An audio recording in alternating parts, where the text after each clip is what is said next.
ودغه مورکه برا شرطه یا مور یې مقصد څرنګه دو مور میں دس تقریباً 6-7 مہینے پیرا کے دلے مور میں وفات کی اور دلیل کا حق دیا جائے، اس سے زیادہ وہ کچھ نہیں مانگ رہے تھے.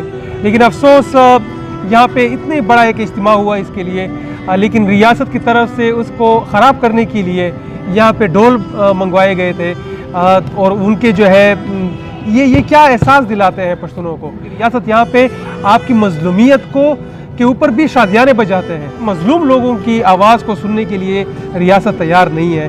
تو ہمارے ساتھ یہاں پہ جو مسنگ پرسن کی فیملی عبدالرحمن کی یہاں پہ بھائی موجود ہے. عبدالرحمن کوئی 7 سال پہلے جو ہے وہ لاپتہ کیا گیا ہے، اور صرف اکیلے نہیں بلکہ ان کے ساتھ اور بھی لوگ تھے جن کو بعد میں رہا کیا گیا ہے، یعنی یہ ان کے پاس ہی ہے، لیکن اب تک وہ کسی عدالت میں ان کو پیش نہیں کر رہے. تو ان سے ہم پوچھیں گے کہ ان کو کتنا عرصہ ہو رہا ہے اور یعنی اب تک جو ہے وہ کیا پیش رفت ہوئی ہے. تو علی خدا خدا شاید دغه ورور د مقصد نوم یې وشایا او د څه چار یې کوله او د کوم ځای نه وخوستی دی. دا ورور مې عبدالرحمن امیر دی، د پلور نوم یې محمود خان دی. چې کومه مسیدي دا د نیایي کوره ته تللی و، د نیایي په کور په ده باندې چاپه ولګېدله.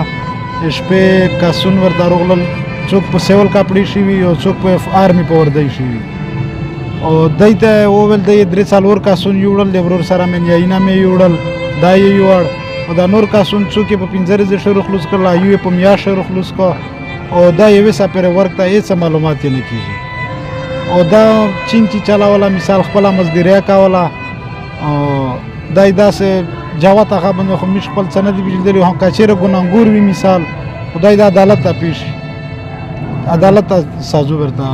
او دغه مورکې برا چرته یا مور یې مقصد څرنګه دو مور میں داسې تقریباً 6-7 مہینے پیرا کېدلې مور مې وفات شوله، د په غم شو. او مثال پلور مې داسې دی چې ویس تقریباً د هغه ډېر غټ ټیم وشولې، د وتلې د شوراولې هېڅ هغه طریقه نشته دی. اچھا خو مثال دی نه په کور شوي تقریباً خواستي داسې دی چې په مرګ باندې کمزوري حالات شوی. او موږ غواړو دا مطالبه کوي چې دی که چېرې ګناهګور وي مثال خو عدالت ته دی پیش کړي. اچھا کب گناہ بھی بے رہائش.